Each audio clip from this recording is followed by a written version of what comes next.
How's it going? So this is the Book of Enoch. This is from chapter 48. Wisdom is poured forth like water, and glory fails not before him forever and ever. For potent is he in all the secrets of righteousness. But iniquity passes away like a shadow, and possesses not a fixed station. For the elect one stands before the Lord of spirits, and his glory is forever and ever, and his power from generation to generation. With him dwells the spirit of intellectual wisdom, the spirit of instruction and of power, and the spirit of those who sleep in righteousness. He shall judge secret things. I'm going to read that one again. That's beautiful. With him dwells the spirit of intellectual wisdom. So the wisdom is intellectual.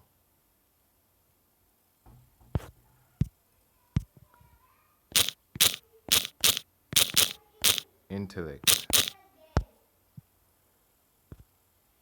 Intellect is between, among, read or read, with connotation of to bind something. That's intellectual. To bind something.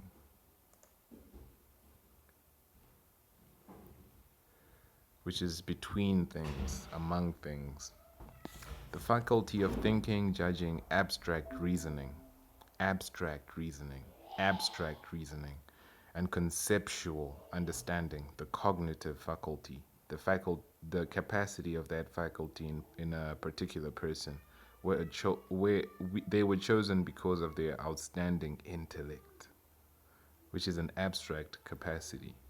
A person who has that faculty to a great degree, intelligence and wisdom, wisdom, an element of personal character that enables one to distinguish the wise from the unwise. An element of personal character enabling you to distinguish good and evil. Advice, a piece of advice wise, the discretionary use of knowledge for the greatest good. I like that one. Discretionary use of knowledge for the greatest good. The ability to apply relevant knowledge in an insightful way, especially to different situations from that which the knowledge is gained. The ability to make a decision based on the combination of knowledge, experience, and intuitive understanding. Ability to know and apply spiritual truths. Sagacity. The Wisdom of Solomon, a book of Catholic and Eastern Orthodox canon in the Old Testament, considered apocryphal by Protestants. I'm actually going to go over this book, definitely. One of my favorite books in the whole Bible. The Wisdom of Solomon. All right, so it says, with him dwells the spirit of intellectual wisdom, the spirit of instruction and of power, and the spirit of those who sleep in righteousness. He shall judge secret things. Nor shall any be able to utter a single word before him, for the elect one is in the presence of the Lord of spirits according to his own pleasure. In those days, the saints and the chosen shall undergo a change. The light of day shall rest upon them, and the splendor and the glory of the saints shall be changed. In the day of trouble, evil shall be heaped upon sinners, and the righteous shall triumph in the name of the Lord of spirits. Others shall be made to see that they must repent and forsake the works of their hands, and that glory awaits them not in the presence of the Lord of spirits, yet that by his name they may be saved. The Lord of spirits will have compassion on them, for great is his mercy, and the righteousness is in his judgment. And in the presence of his glory, nor in his judgment shall iniquity stand. For great is his mercy, and righteousness is in his judgment. And in the presence of his glory, nor in the judgment shall iniquity stand. He who repents not before him shall perish. Sure, this is saying that God will actually give everybody a chance to repent, even those people who some people think will not inherit the kingdom. This is why it's not proper for anybody to say that this person is already. It's not good for any person to say that this person is already judged by God. This is how we went through the book of Jude in one of the previous videos, and Michael, who is also in this book, was saying that he was wrestling with the devil for the body of Moses. Instead of him cursing the devil, he said, "Let God curse you." So the same thing also applies. Let God be the judge, or lead people toward God. And this is the essence of wisdom. So in the book of Proverbs, wisdom is described as that ability to win souls towards God, which is the ability to make people have the capacity to make great decisions. And the welfare of the world is in the hands of the wise. So once people have that intellectual capacity, then they will be able to make their own decisions towards God, who is merciful towards everybody. So this is why I in my background, my culture, my tradition, we do appreciate, in Ethiopia, which is Africa, we do appreciate people's totems, just like how Jesus comes with the totem of the Lion of Judah, which is his tribe. So with our tribes, I'm from the totem of the heart, which is the righteous heart, which is righteousness. It emphasizes righteousness. And these people are called Vumavaranda because they accept all people from all places, because as long as you are righteous, you have Ubuntu. And this is to do unto others as you want them to do unto you. So that is just emphasizing righteousness beyond race, color, or ethnicity. So this is how in the generations of in Genesis, everyone is being given all of these blessings and territories, and the people who are also given the blessings of lands in Europe, and people who are also Khazars and all of those people who are Gentiles. All of those people are said that they will be able to also dwell in the tents of in the tents of Shem, okay, which are the Semitic, which are the Hebrews, which are the Jews. Okay, they'll be able to dwell in those tents. But now they're the ones that exclusively dwell there, or mostly, or it seems like. So this is what we find ourselves in. But then, yes, he who repents not before him shall perish. That's the final line.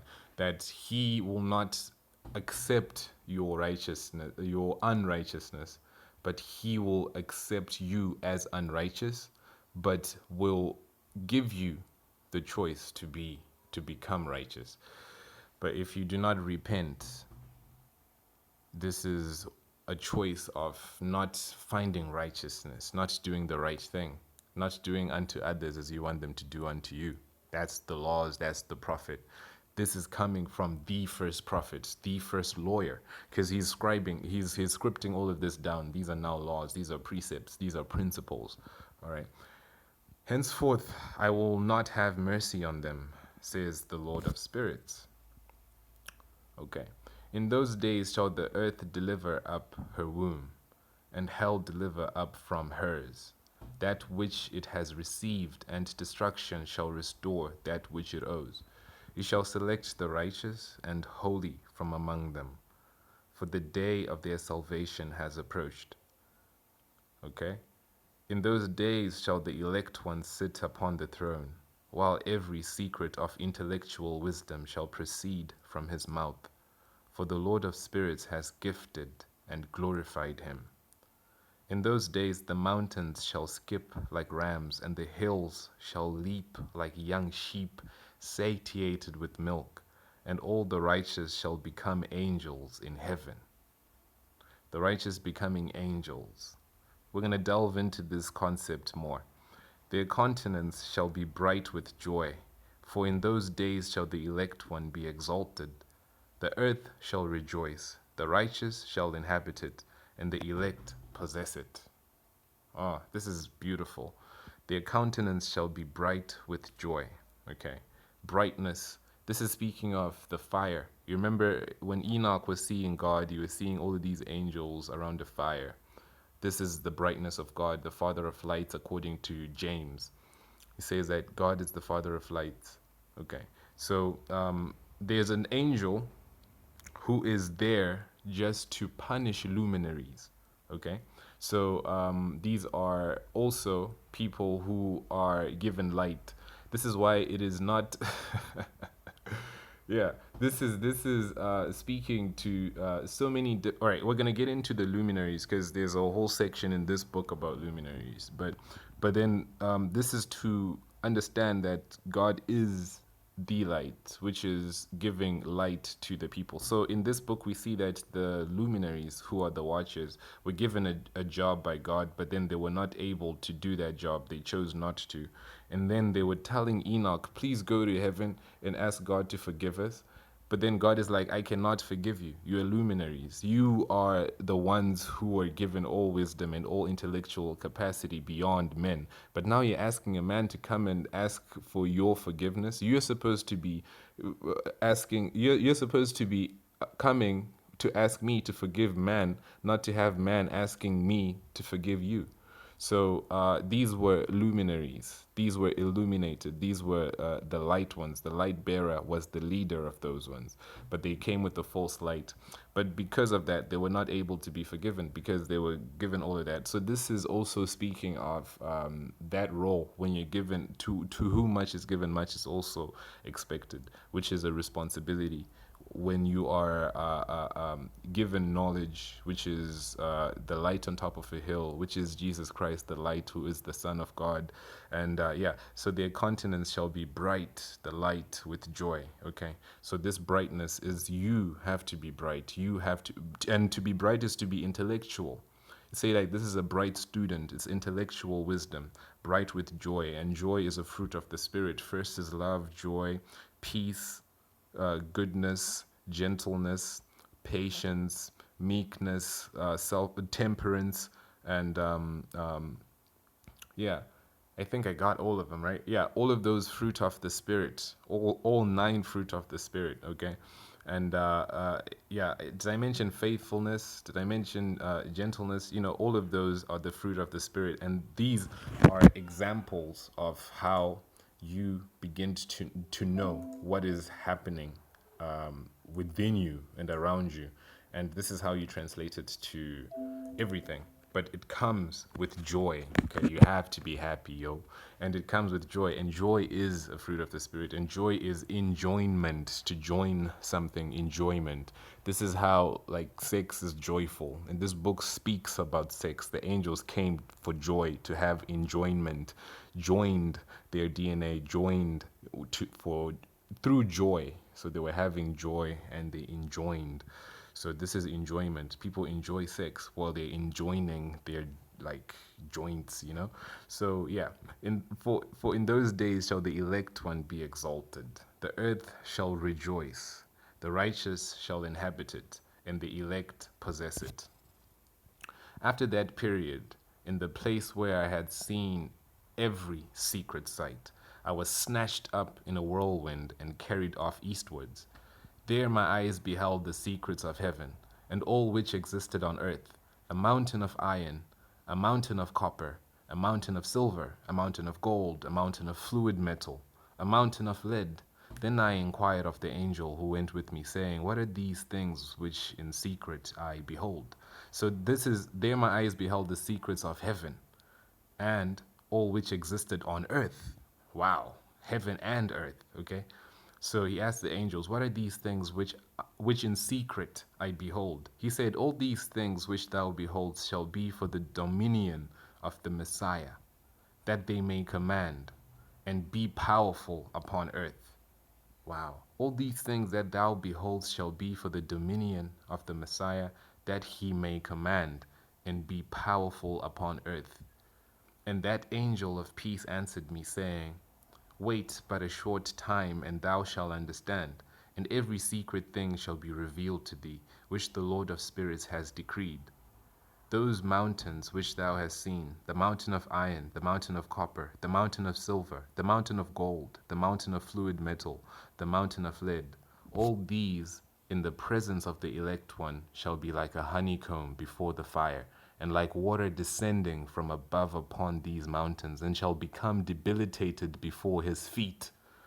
In those days men shall not be saved by gold and by silver, nor shall they have it in their power to secure themselves and to fly. What? There shall be neither iron for war, nor a coat of mail for the breast. Copper shall be useless.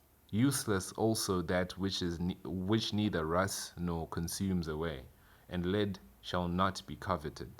All these things shall be rejected and perish from off the earth, when the elect one shall appear in the presence of the Lord of spirits. Wow, the elect one shall appear in the presence of the Lord of spirits. Wow, that is so profound. It's crazy. Wow, that is brilliant. That is excellent. That is magnificent. That the word is really magnificent. Yes, magnificent. Magnificent.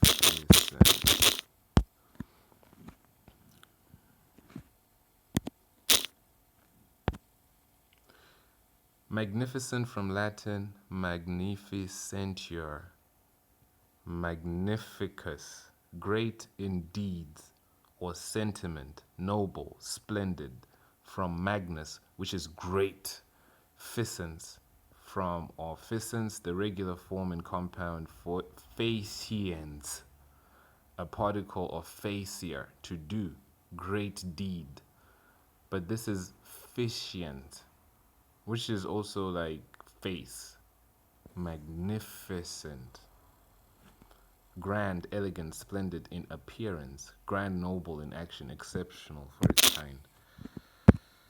Okay, so it's saying all these things shall be rejected. So when Jesus comes, all of those things will be in abundance. All of the oil you need, all of the metal you need, all of the silver you need. And people who have that in abundance won't be able to say, like, there'll be an oversupply of things that they thought people would always demand, and they would always be rich off those things. But even those things would be in abundance, so everything would be grand, right? And copper will be useless. Useless also that which neither rusts nor consumes away, and lead shall not be coveted. And we covet. You know, one of the 10 commandments is thou shalt not covet. So this is one of our biggest problems. Money is green like greed, like trees, you know. And these things shall be rejected and perish from off the earth when the elect one. So this is interesting that they will perish from off the earth, yet they are in abundance in all the earth.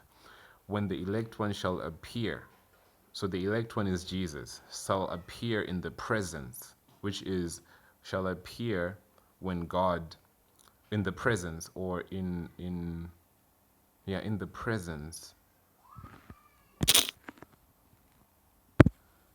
I want to say presence.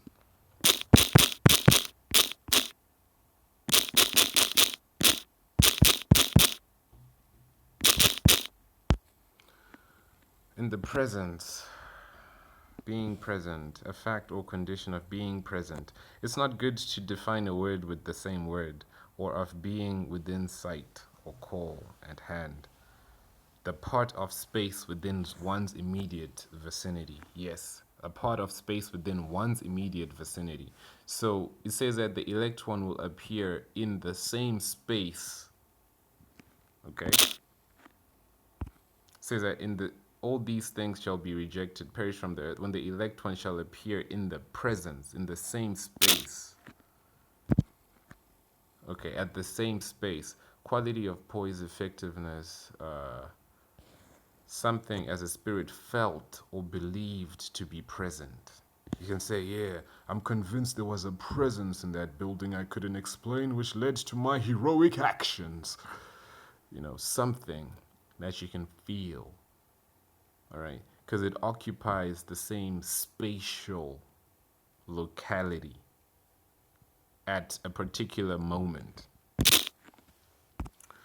So the elect one shall appear in the same spatial locality at a particular moment. So Jesus will be in the presence in the same space as the Lord of Spirits. Okay? And what this is describing is something called a tesseract, a four-dimensional analog of a cube, 4D polytope bonded by 8 cubes, in the same way a cube is bounded by 6 squares. Any various fictional mechanisms explain extra-dimensional, superluminal, or time travel outside the geometry of the physical universe. So it's 4-dimensional hypercube, a tetracube, and remember tetragrammaton, okay, tetracube. You can say it's a tetracube, okay. But then tetra, one of the numerous species, it's a fish called a tetra. All right,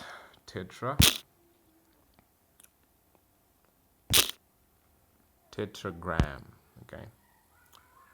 A group of 4 letters, any of 81 sets of solid lines, for dash for heaven, once broken lines, dash dash for earth, twice broken lines, that for man, formed by combination of 4 monograms, 2 diagrams, bigrams, in other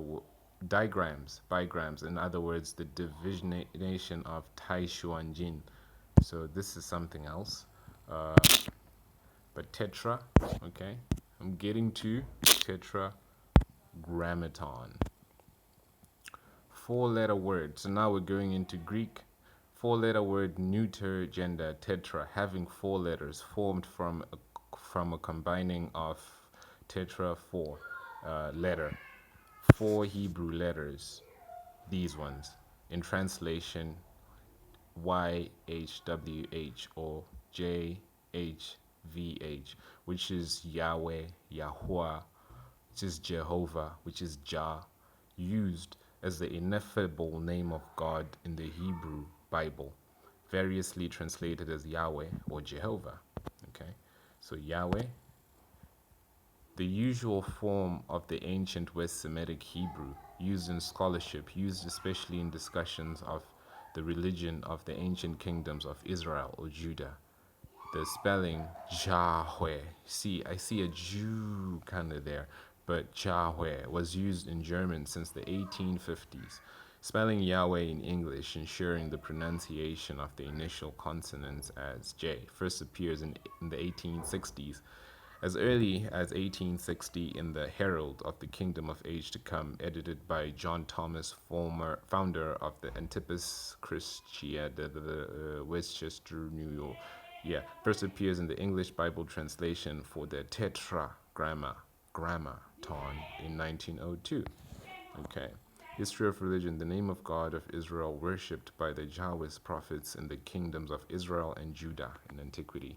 So the people in Judah, okay, and Israel. So Israel is Middle East, Judah is, So these were 2 different kingdoms, but they are all associated with the same locality, as well as the same special, this appearance is in the same way that you have Israel. Okay, let me show you how this concept is so simple, so in your face that you might not see it. That's what I said the whole time, like going through all of this, I cannot teach you anything new. I can just make you realize what's already there. And most of the times I'm just making you realize what's already seen. But anyhow, let's just go through this. All right, and here, this is the definition of Israel. I'm not going to read all of them. but I'll read the fourth one. All right, 3, 4, 5, and 6. Ancient kingdom that occupied roughly, and then 6 is what I really want. A male given name, notably born by Jacob. All right. So in the Bible, then they say, thy name shall be called no more Jacob, but Israel. For as a prince, thou hast power with God and with men and has prevailed. So Jacob is actually Israel. So within Israel is Jacob. Okay. And is in the presence of Jacob is in Israel. Just like how the same concept is being shown that the presence of a place such as, let's say, the presence of a place such as Ethiopia is in a place such as Jamaica. How they actually associate themselves as being Africans, even though they're there, you know? But then it is a certain presence that is there. Or the same way that there is a city-state status, like you have a Vatican, which is present in a whole other country. So this is some four-dimensional understanding. It's a very, very simple concept, but also very like it's so clear that it's kind of hard to explain and hard to grasp because it's just so clear. It's like water, but then this is just how it is. It's the deluge, the delusion, but it's the presence in the presence. And this is the Tetragrammaton, and this is the tetrahedron, and tetragram. Okay. So, yeah, it's nice. I like it. The elect one shall be like a honeycomb before the fire. All right. All these things shall be rejected when the elect one shall appear in the presence of the Lord of spirits. There my eyes beheld a deep valley, and wide was its entrance. All who dwell on land, on the sea, and in the islands shall bring to it gifts, presents, and offerings. Yet that deep valley shall not be full. Their hands shall commit iniquity. Whatsoever they produce by labor, the sinners shall devour with crime.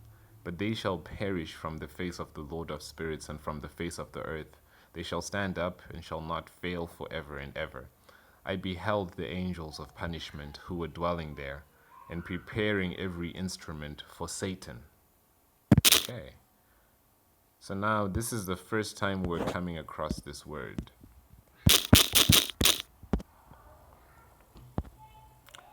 Satan. All right. Alternative from Satan, especially in the sense a demon follower of Satan, a fallen angel. So this is where it actually comes from the fallen angels. And this is the account of the fallen angels. So Solomon was led to this test of her intelligence because the Satans feared that he would marry her and make her desirous of having. So here is just using this in different ways. I'm just looking for something. So the supreme evil spirit in the Abrahamic religion who tempts humanity and rules hell, the devil. In theistic Satanism, the same figure regarded as a deity to be revered and worshipped. So some people actually worship this beast. Okay. So let's read this one. Seems like it has some information. This is by John Bradshaw, Healing the Shame That Binds. Biblical scholars tell us that the idea of a purely evil being like the devil or Satan was a late development in the Bible. In the book of Job, Satan was a heavenly district attorney whose job it was to test the faith of those who, like Job, were especially blessed. During the Persian conquest of the Israelites, the Satan of Job became fused with the Zoroastrian dualistic theology adopted by the Persians, where two opposing forces, one of good, Ahura Mazda, the supreme creator deity, was in a constant battle with Ahriman, the absolute god of evil. This polarized dualism was present in the theology of the Essenes, and took hold in Christianity, where God and his son Jesus were in constant battle with the highest fallen angel, Satan, for human souls. This dualism persists today only in fundamentalist religions. Muslim terrorists, the Taliban, extreme Christian right, and major part of evangelical Christianity. Okay, so you see this. This is the personification or symbol of pride, carnality, and liberty. Liberty. A person or animal regarded as particularly malignant, detestable, or evil, used as an epitaph in the name for an animal. Okay. So, wait, I want to see if they have more info. Alright, so here it says fallen angel. Let's see. This is 92 powers in darkness, principalities, Paul's letters. This literature refers to a major figurehead of evil called Satan, leader of a group of angel. Yes. Followed, no. Alright. So I thought that there was more information. So you see, like there's quite a lot. All right, this follow that recited, King do not disbelieve, but Satan's disbelief, teaching the magic. All right. So I just thought that there was a lot of information, but in the dictionary there's quite a lot, as you can see. But this is the first time we're coming across this name. Okay, so let's pay attention. Let's see what's happening. All who dwell on land and on sea and in islands shall bring to... All right, there my eyes beheld a deep valley, and wide was its entrance. All who dwell on land, on the sea, and in islands shall bring to it gifts, presents, offerings. Yet that deep valley shall not be full. Their hands shall commit iniquity. Whatsoever they produce by labor, the sinners shall devour with crime. But they shall perish. Front the face of the Lord of spirits. They shall perish, front the face of the Lord of spirits, and from the face of his earth. They shall stand up, and shall not fail forever and ever. I beheld the angels of punishment who were dwelling there, and preparing every instrument of Satan.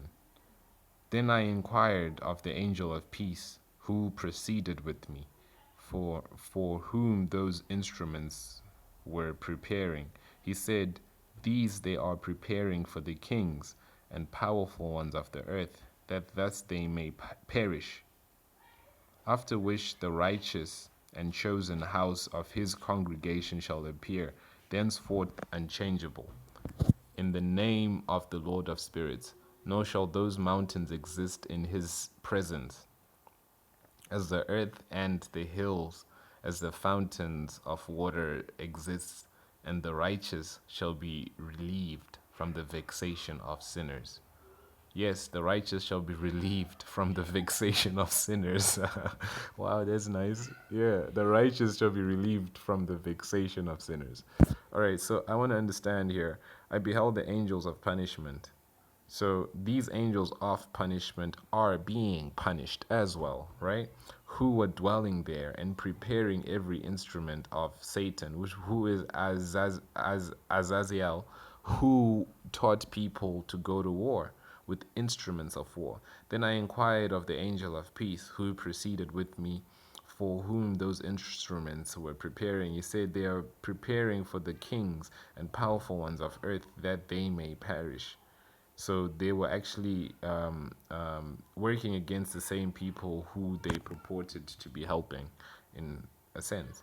After which the righteousness and chosen house of his congregation shall appear, thenceforth unchangeable, in the name of the Lord of spirits, nor shall those mountains exist in his presence.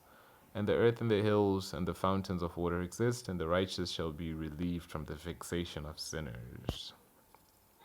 Then I looked and turned myself to another part of the earth, where I beheld a deep valley burning with fire.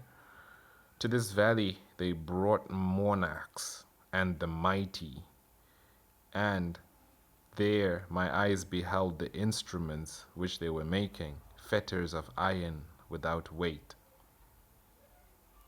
Then I inquired, without weight as in unlimited, right? Then I inquired of the angel of peace, who proceeded with me, saying, for whom are these fetters and instruments prepared? He replied, these are prepared for the host of Azazel, that they may, so this is Satan, that they may be delivered over. So his name was changed. So his name was changed, yes. So this is what it means, because this is the same thing. The host of Azazel, that they may be delivered over and adjudged to the lowest condemnation, and that their angels may be overwhelmed with hurled stones, as the Lord of spirits has commanded. And that their angels may be overwhelmed with hurled stones, as the Lord of spirits has commanded. Michael and Gabriel, Raphael and Phanuel shall be strengthened in that day, and shall then cast them into a furnace of blazing fire. And the Lord of spirits may be avenged of them for their crimes, because they became ministers of Satan. And so, yes, you see, so then this name is now coming as a title as well as a name, but then this is now being introduced here, and the dynamics by which it's being introduced appear to be very different from Azazel, but it seems like it is the same person. The same person is being revealed. So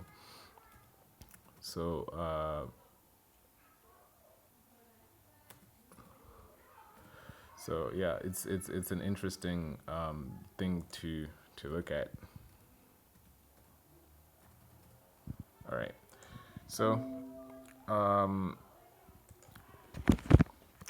so Michael, Gabriel, and Raphael and Phanuel shall be strengthened in that day. So it's so funny to me, like, so the other angels like know, like, oh yeah, these 4 angels you see right there, yeah, they're gonna like kill all of those ones in one day. And but something's gonna happen, like for thousands of years they're gonna be doing things, and people, you know what I mean.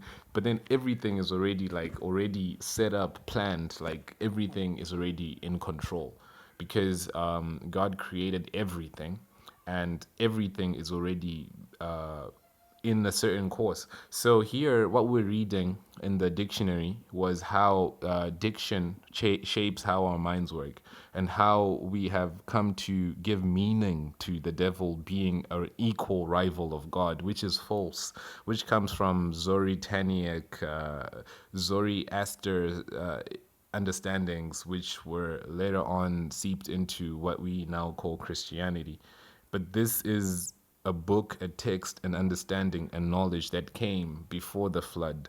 So this was known to people before what we understand to be Christianity and all of these things that now are shaping what we think. The devil, or Azazel, was or Satan was a deceiver, and he is not any match for God. And as a matter of fact, his path is already planned. Like Michael, Gabriel, and Raphael and Phanuel shall be strengthened in that day, and shall cast them into a furnace of blazing fire. That's it.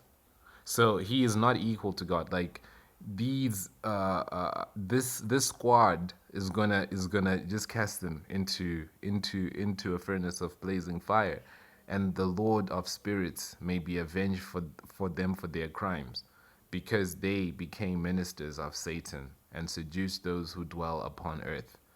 All right. So they are our enemies, because they seduced those who dwell upon earth.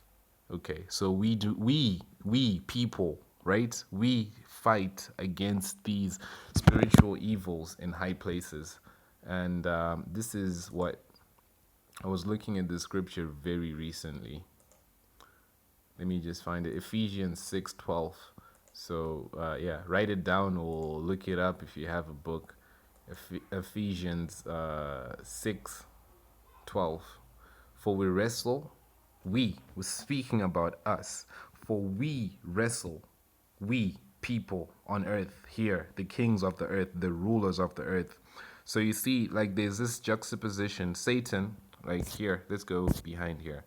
It says in chapter 52, verse 3, I beheld the angels of punishment who were dwelling there and preparing every instrument of Satan. Then I inquired of the angel of peace who proclaimed for me, from which are these instruments being prepared? He said, they are preparing for the kings and powerful ones on the earth, that they may perish. Okay, so they are preparing these for the kings on the earth, that they may perish. Okay, this is Satan trying to fight against the kings on the earth, the mighty on the earth. Okay, and here it's saying, then I looked and saw this, and then I saw, and then here in chapter 53 verse 6, it says, the last part, it says, because they became ministers of Satan, the one who was preparing all of those weapons to fight against the children of God, the sons of God, and seduce those who dwell upon the earth. So he is fighting against us with all sorts of instruments, but we are not ignorant to his devices. And this is Ephesians 6 verse 12. For we wrestle not against flesh and blood, but against principalities, against powers, against rulers of the darkness of this world, against spiritual wickedness in high places. This is what is happening. But we're given these instruments to fight against ourselves with flesh and blood, not against the princes, not against the powers, not against the rulers of the darkness of this world, not against spiritual wickedness in high places. High places. Where was Enoch? In a high place. Where was Jesus taken to be tempted? In a high place. All right? So, yeah, this is very important to know, and also to understand now that the name was flipped from Azazel to Satan. In those days shall punishment go forth from the Lord of spirits, and the receptacles of water which are above the heavens shall be opened, and the fountains likewise which are under the heavens and under the earth. So I would have. All right. Wait. This verse is like so much, like, because some things I just like move forward without like explaining, so that these videos can have a length that is reasonable. Because I could read this like really all day. But here, all right. In those days shall punishment go forth from the Lord of spirits, and the receptacles of water which are above the heavens shall be opened, and the fountains likewise which are under the heavens and under the earth. So this is speaking about, wow, this is so beautiful. I wish I could illustrate more. I'm trying to find a way that I can make you really get this, but I think I'll do my best to explain this with words, so please just pay attention. So it's speaking about the end, which is coming with the flood. So here Enoch is being told what he's going to tell Noah. So Noah knew that the flood was going to happen. So when it happened that the waters above started falling, and the waters below started pouring, right? Started overflowing. So like it was something else. So the earth was actually moved and changed and shaped. So it's speaking about that, okay? The punishment of the sons of God and their children, their offspring, they shall all drown. But now, when Jesus comes, and this is speaking to Enoch before the flood, okay? Now, when Jesus comes, he says, wow, this is profound. All right, so pay attention now. So this is the surface meaning for verse number 7. Yeah, you just read it and say, oh yeah, it's speaking about Noah's flood. Cool. Verse number 8. But nah, verse number 7 is when Jesus comes, and then he says that in the end, those signs for the end. This is why in this book, the first couple of chapters we're speaking about, this book will only start to speak in the end of days. So Jesus is saying, in the end of days, all right, it shall be like in the days of Noah. Okay. And in the days of Noah, there was water that was coming from the top and coming from the bottom to punish Satan, who is trying to wage war on the world. Now, what this is actually referring to as well in a cosmic sense, because this book is speaking on astrology. We're going to go into how Uriel is telling him all of those stars, all of those constellations, all of those Mazzaroths. And then in the book of in the book of wisdom, which is in wisdom literature, in the book of Job, in the book of wisdom literature, in the book of Job, God starts asking Job, like, are you able to loose the bands of Orion? Are you able to stop the influences of Arcturus and Pleiades? God is actually speaking to the constellations and to the stars by name, speaking about the Mazzaroth. And then when we speak of the 12 tribes of Judah, this is speaking about the zodiac signs, the Mazzaroth, and all of those things. So now pay attention. So in those days shall punishment go forth from the Lord of spirits, and the receptacles of water which are above the heavens shall be opened, and the fountains likewise which are under the heavens and under the earth. So now what it's speaking about here is in the days of Noah, the original Noah. And then there is Adam, or there's Adam, and then Adam's son is Noah. And then in the Bible, in the New Testament, there is the new Adam, which is Jesus. And then he is called the second Adam. And then he predicted that there'll be a second end, and it will be like in the days of Noah, because nothing is new under the sun. So it will be like in the days of Noah.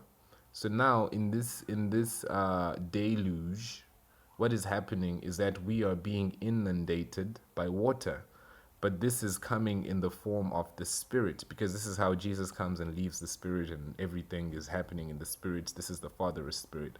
So from this is what I'm getting, okay? This is what I want to explain, and I hope you can feel this, okay? So this is now speaking about the waters above and the waters below. And this is speaking about the age of Aquarius. Okay, so a lot of biblical scholars do point out that Jesus perhaps was referring to the age of Aquarius when he says, when you see a man with a water pitcher who is going into a house, they think that this is a zodiacal house. When you see a man with a water pitcher going into a house, follow that person. Okay, so they think that this is referring to the age of Aquarius, who is a water bearer. This water is the waters above, the waters below. This is in the Bible. This is Jesus speaking. And Jesus said that in the end it would be like in the days of Noah. Then he says that when you see the man with the water pitcher, okay, this is in the Bible. Maybe we'll make like an extra references to that if you really want to find it. But then you can just find it, just Google like water pitcher Bible reference. And then you find that Jesus said that if you see that man with the water pitcher, you should follow him into the house. So this was speaking when he was, before he went to the, he was saying this to his disciples to ask, when he was asking them to go and find the place where they will do the Last Supper. Then he said that when you see the man with the water pitcher, follow him. And then they followed him. And then this is the place where all of the 12 zodiac signs sat around the sun. And this was the Last Supper, the last age, the last stage. Okay, and then after that, Judas kisses him. The kiss resembles the sting of the scorpion. Okay, and then he passes on to the underworld, and then that is the king of the underworld and all of that stuff. But then, yeah, this verse is powerful. Okay, this book is powerful. That's why I'm really taking my time with it, because I'm really taking my time with it. But at the same time, I'm trying to move as fast as I can so that we save time. Okay, so yeah, so that verse, in those days shall punishment go forth from the Lord of spirits, and the receptacles of water which are above the heavens shall be opened, and the fountains likewise which are under the heavens and under the earth. So let me see here if we can get a picture of aqua and air. So Aquarius.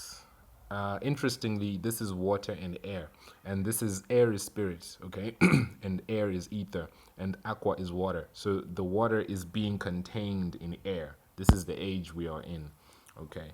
And oh man, I was hoping that they would have the actual sign for the constellation. All right, I was hoping that they had the sign. But then just find it, and what you're going to see are like two zigzag signs. And then this represents the water above and the water below, you know? So, like two zigzag signs. All right, so let's move on. All the waters which are in the heavens and above them shall be mixed together. The water which is above heaven shall be the agent. The water which is under the earth shall be the recipient. And all shall be destroyed who dwell upon the earth and who dwell under the extremities of heaven. Okay. So this is the revelation when you're reading it, that God destroys everything, but there's a new Jerusalem and a new earth and a new, Mount Zion, basically. So this is coming in terms of God, and then this visualization of this being like a water thing is also in the book of Revelation. So yeah. And the water which is under the earth shall be the recipient, and shall be destroyed who dwell upon the earth and who dwell under the extremities of heaven. So this is speaking about the people in the extremities of heaven, which is speaking of those angels, the watchers, because as Enoch is in the place where he's being led by the angel, he's like looking at Satan and like, hey, what's that? We're in the ether, what's that? And then the angel of peace is like, oh yeah, this is the angel of war. He's giving those instruments. That's Satan, right? Where are they? They are in the extremities of heaven. So this water is also going to come from there. So rain down righteousness. This is Isaiah 45. Yeah, pour down or rain down righteousness, and let's have a bounty of that. So the water will actually flow from heaven, and these are all the fallen ones as well. And they'll also come down on the earth, mix their DNA, and through that mixture they will also be destroyed. By these means shall they understand the iniquity which they have committed on the earth, and by these means shall they perish. Okay, so by these means they will understand the iniquity. By these means they will understand that they will perish. So the water which is above shall be the agent. Interesting to call water an agent, right? And the water which is under the earth shall be the recipient. And, alright, agent. I would not want to miss anything important. Agent.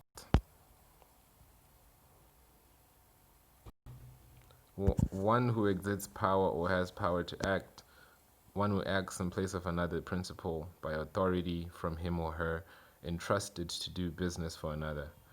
So, so the waters which are above heaven shall be given power, and the waters which are under the earth shall receive that power, and shall be destroyed all who dwell upon the earth and who dwell under the extremities of heaven. By these means shall they understand the iniquity which they have committed on the earth, and by these means shall they perish. Wow. Like they will force the whole world to be destroyed. Afterwards, the Ancient of Days repented. Okay. Right. Afterwards, the Ancient of Days repented and said, in vain have I destroyed all the inhabitants of the earth. Whoa. So now this is speaking about after Noah, is it? And he swore by his great name, saying, henceforth I will not act thus towards all those who dwell upon earth, but I will place a sign in the heavens, and it shall be a faithful witness between me and them forever, as long as the days of heaven and earth shall last upon the earth. Afterwards, according to this my decree, when I shall be disposed to seize them beforehand by the instrumentality of angels, in the day of affliction and trouble, my wrath and my punishment shall remain upon them. My punishment and my wrath, said the Lord God of spirits. Oh man, oh man. So this is speaking about the rainbow. But I will place a sign in the heavens, and it shall be a faithful witness between me and them forever. Wow. This is what he said when he showed Noah the rainbow after the flood. This is his repentance. Like, all right, I will, wow. Okay. Interesting. This is interesting. All right, let's read forward. Afterwards, according to this my degree, when I shall be disposed to seize them beforehand, by the instrumentality of angels, in the day of affliction and trouble, my wrath and my punishment shall remain upon them. My punishment and my wrath, says the Lord God, says the Lord of spirits. O ye kings, O you mighty who inhabit the world, you shall behold my elect one sitting upon the throne of my glory, and he shall judge Azazel and his associates, and all his hosts in the name of the Lord of spirits. There, likewise, I beheld hosts of angels who were moving in punishment and confined in a network of iron and brass. Then I inquired of the angel of peace who proceeded with me, to whom those under confinement were going. He said, to each of their elect and their beloved, that they may be cast into the fountains and deep recesses of the valley. Again, I think that this is a time warp. Time is not existing, but then it is existing as God is saying. So here, when it says, afterwards the Ancient of Days repented, it's happening instantaneously. Okay. He said to each of their elect, and because like to God, like one day is like a year. So how no, it says like to him 1,000 years is one day. This is in Psalms. 1,000 years is as a day, right? So how long was the flood? Like 40 days. So that is him repenting immediately. So this isn't him, this happening in the ether, in the other dimension where the presence is, which is the tetrahedron, the tetragrammaton, the four angels, the four corners. You remember the four wings. Okay, this is the tetra. So this is happening in a hyperspace, hyper time. So this is how, like even here in network of iron and brass, he's seeing these angels already being punished, even though the punishment hasn't happened. Then I inquired of the angel of peace who proceeded with me, to whom those under confinement were going. He said, to each of their elect and their beloved, that they may be cast into the fountains and deep recesses of the valley. And that valley shall be filled with their elect and beloved, the days of whose life shall be consumed, but the days of their error shall be innumerable. Whoa.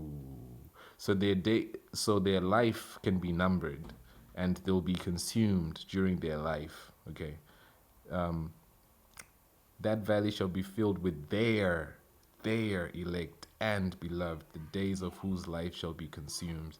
He said to each of their elect, so to whom those under confinement, those are trapped, those in bondage, they're people in bonds, people who are trapped, like their light cannot shine. This is what's happening. Because the righteous, you remember that they will have brightness, they will be unconfined, unrestrained, they will have joy. And then he saw these ones lacking joy, lacking light, confined, trapped, to whom those under confinement were going. So he asked, he said, to each of their elect and their beloved, that they may be cast into the fountains and deep recesses of the valley. And that valley shall be filled with their elect and beloved, the days of whose life shall be consumed, but the days of their error shall be innumerable. Then shall princes combine together and conspire. Psalm 2. Sounds familiar. Psalm 2. Then shall princes combine together and conspire. The chiefs of the east among the Parthians and the Medes shall remove kings in whom a spirit of perturbation shall enter. They shall hurl them from their thrones, springing as lions from their dens, and like famished wolves into the midst of the flock. So these princes, Medes, all right.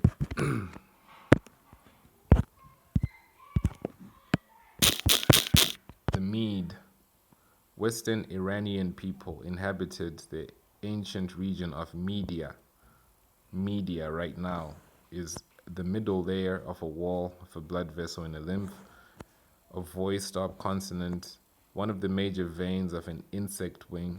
All right, let's go forth. Medium. All right, and this is media. Means an institution for publishing, broadcasting information. Journalists, professionals who communicate, and that's their industry. Okay, we're getting deeper now. Media, Latin. Okay, Mada, the old language self-designator signifying speakers of Media language. Region of northwest Iran, normally Medes, territories corresponding to Empire of Media. Okay. Medium, something in the middle, chemistry, Materials, empty space. Okay, the means. Listen to this. The means, channel, or agency by which an aim is achieved. Remember that God says that the water will be my agent. Do I need to show you again? All right.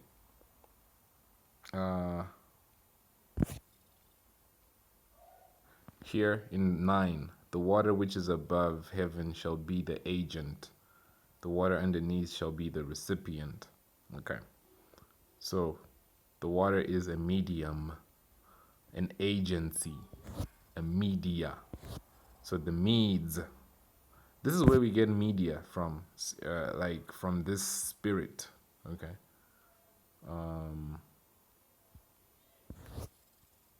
Network, iron and brass, to whom under confinement were going. He said, to each their elect. Then the princes of the Parthians.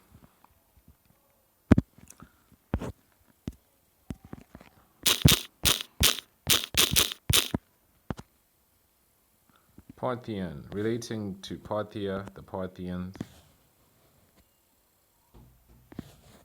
No, this is too long, yo. Like, all right. Midway, the mount platform, large bricks type. So, Sargon Akkad. So this is speaking about the Sumerian kingdoms, Parthian era, the Babylonian expeditions. So derived to its Parthia. All right, Parthia, region in northeastern Iran, empire ruled by Danis of Parthia of the Arsacid Empire.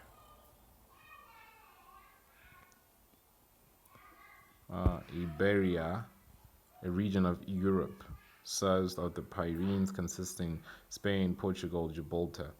So this is also linked to some Spanish kingdoms, and I would say like some Turkish kingdoms, but Iran, so the Parthians and Medes. So the chiefs of the east among the Parthians and the Medes, which is the Europe areas and some Middle Eastern area, the Medes, the Median, which is like Middle East area, okay, shall remove kings, in whom a spirit of perturbation shall enter. They shall hurl them from their thrones, springing as lions from their dens, and like famished wolves into the midst of the flock. Okay, this is them. So they'll have this spirit entering into them, and this is based on the instruments of Shaitan, who is fighting against man. So he will use the Parthians. You see this depart, dead. So these Parthians, these people, will be used as a way of dividing and conquering. Median, middle, divide, middle, media. How is it being used right now? This is 2020. I'm making this in the backdrop of George Floyd media riots, right? So this is what it is about. And this is to remove kings, in whom a spirit of perturbation shall enter. This is being spoken of before the flood. I have to emphasize that. This is being spoken of before the flood, all right? And this is exactly what's happening today, okay? To remove kings, in whom a spirit of perturbation shall enter. They shall hurl them from their thrones, springing as lions from their dens, and like famished wolves into the midst of the flock. They shall go up and tread upon the land of their elect. The land of their elect shall be before them. The threshing floor, the path, the city of my righteous people shall impede the progress of their horses. They shall rise up to destroy each other. Their right hand shall be strengthened. Nor shall a man acknowledge his friend or his brother, nor the son his father or his mother, until the number of the dead bodies shall be completed by their death and punishment. Neither shall this take place without cause. In those days shall the mouth of hell be opened. So they've opened certain portholes. Okay? The mouth of hell. And I've seen this with my own eyes. in TV. On TV. Yes, the media. This is what they use, the media. But I'm telling you, I'm actually making some crazy video on this whole phenomenon. All right, yeah, portals. They open portals. An entrance, entry point, means of entry. A website, okay? A page that acts as an entrance to other website or pages on the internet. So they're actually using a lot of these digital energies as well. So you have to be careful because they do have like things like Hollywood. It's a Hollywood. So they do want to have you have a portal in your mind. Like this is the whole getting a chip thing. When you look into the history of the computer where it was developed, it's from Utopia. It's a Ethiopian invention from Utopia. It was such a utopia, like it's crazy. And it's not like geographically where Ethiopia is. It was invented west of where Ethiopia is. Right now, if you look at the flag of Ethiopia, you're going to see it at the other places. And it's gonna, yeah, so yeah, that's your homework. If you want to find out where the computer was invented, look at the flag of Ethiopia and look at all the the recent flag of Ethiopia, not the old flag, but the one with the star. And then look for the other country in Africa where the flag looks exactly like the Ethiopian flag, including the star. And that area will tell you where the internet was invented, where computers come from. It's going to blow your mind. But that's a fact. So they want to use our minds as a portal so that they can directly download demons into people's minds through getting them chipped and things like that. Because it's a portal as well. So, because your mind is a portal of all information. But what if they can filter it for you? So, a website or page that acts as an entrance to other websites or pages in the internet. A short vein carries blood into the liver. This is a tunnel. And there's a tunnel in Switzerland. It's a portal for demons that they opened. And they even had a whole charade about it. And I'll be sure to include it in my content based on the stuff I was talking about when I was speaking about their opening portals. They actually showed us the entities that they experienced and saw, and this is just how it is. But this is in Switzerland, which is the longest portal tunnel in the world. And then if you look at other portals as well, the CERN Hydrogen Collider, it's another portal. And you've seen it, you've seen it with your eyes probably. But yeah, and like you've seen the area. And they're also peeking with a telescope, which is showing them light, which is the Lucifer telescope by the Vatican Church, right? This is all stuff on the internet. So a magical, okay, or technological, okay, here, a magical or technological doorway. So they use magical tech, a portal. This is from the dictionary that I'm reading here. Verse 4. No, the fourth definition of portal is a magical or technological doorway leading to another location, period in time, or dimension. So they have these interdimensional beings. As we're already speaking, I've already been expressing how Enoch is in hyperspace. He's in a fourth or fifth dimension type of area where time doesn't exist. Everything is happening in the same moment, and the future is being spoken of as like the past, and the past is being spoken of like as the future.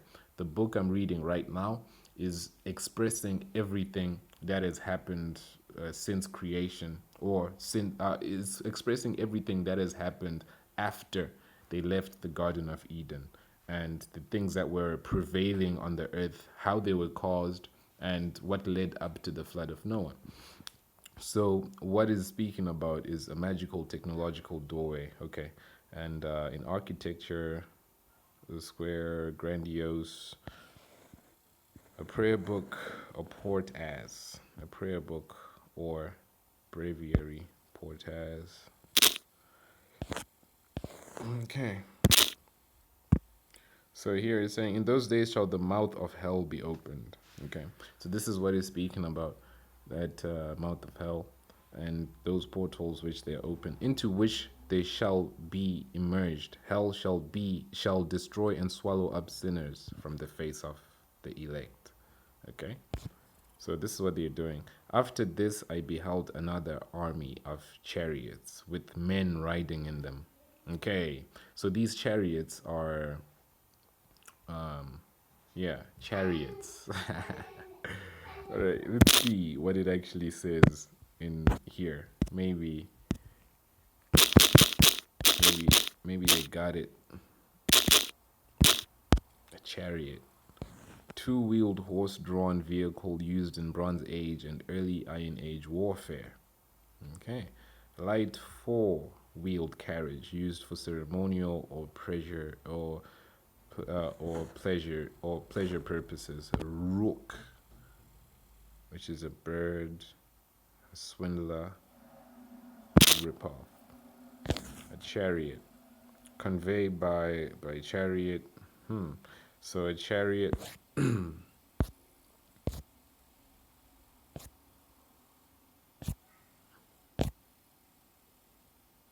So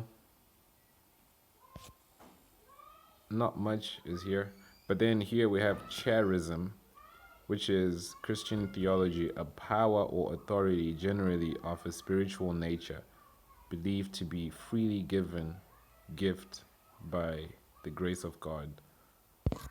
So this is charisma, personal charm or magnetism, an extraordinary power granted by the Holy Spirit, the ability to influence without use of logic. Charm or spell. Interesting. So after this I beheld another army of chariots with men. So who are these guys riding in them? Men riding in them.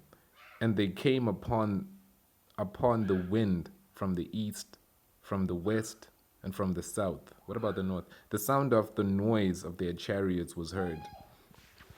So when he saw this, like these spaceships with people, he like felt wind and heard wind. And then he could feel like all of that movement. And when that agitation took place, the saints out of heaven perceived it. The pillar of the earth shook from its foundation, and the sound was heard from the extremities of the earth unto the extremities of heaven at the same time. Okay, so this is also like a wormhole or like a portal as well, which is a channel of God. Because remember, Enoch says like he saw where angels actually have portals as well, how they move from heaven to earth. And what they'll show you on the TV are these demonic portals. They won't show you Jacob's ladder. Jacob also saw these portals. This is why, like, if you live in that darkness, it'll be darkness. But if you find light, you'll be enlightened. So those Jacob's ladders, he was in those were portals that he was seeing. And whenever an altar is created, that is it alters everything. So this is also something interesting. So this agitation, these chariots, these huge sources, vehicles. So then they all fell down and worshipped the Lord of Spirits when this was happening. So when this agitation took place, the saints out of heaven perceived it, like, whoa, look at that. The pillar the pillar of the earth shook from its foundation. So it shook the whole world. So like the tilt of the world actually changed. All right, so it changed the constellation, like a clock changing a degree, like an hour, like the whole earth shook its foundation, and people are looking from heaven like, whoa, look at that huge thing. And the sound was heard from the extremities of earth unto the extremities of heaven at the same time. Okay, so Then they all fell down and worshipped the Lord of Spirit. This is the end of the second parable. Wow. Okay. Yeah. So yeah, you just left us like hanging on our seats right there. But yeah, I'm enjoying this. These parables are long though. So so yeah, it would be great if I can try and get this whole parable in one video. I'll try my best, but I'll just explain it as I'm seeing it. But this one parable, at least when you have the whole breakdown of it, it'll be easier for you to go through the content and filter out what it meant word for word. And when you actually do read it again, it'll refresh you. So yeah, these parables are pretty amazing and very informative. So yes, I'm gonna keep it piling up. But then yeah, the whole fact that this ends by these watcher, like the people in heaven looking at these at this chariot with men, with people who come with a chariot that's so big it shakes the whole earth, and all anyone in heaven or on earth can do is like look at God and start worshiping God himself. Like, wow. Then they all fell down and worshipped the Lord of Spirits. Like, wow. Like, they were even like taken aback. Like, what? God has this power?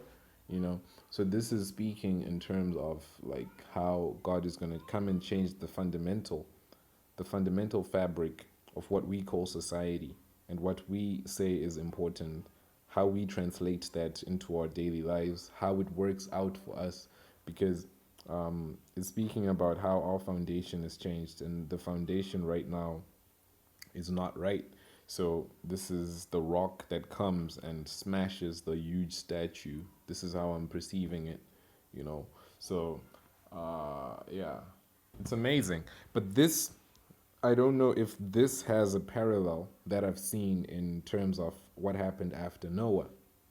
So this is this is a mystery in itself, because like who are the men riding in it and what do they look like? And yeah, this book is gonna tell us more about that.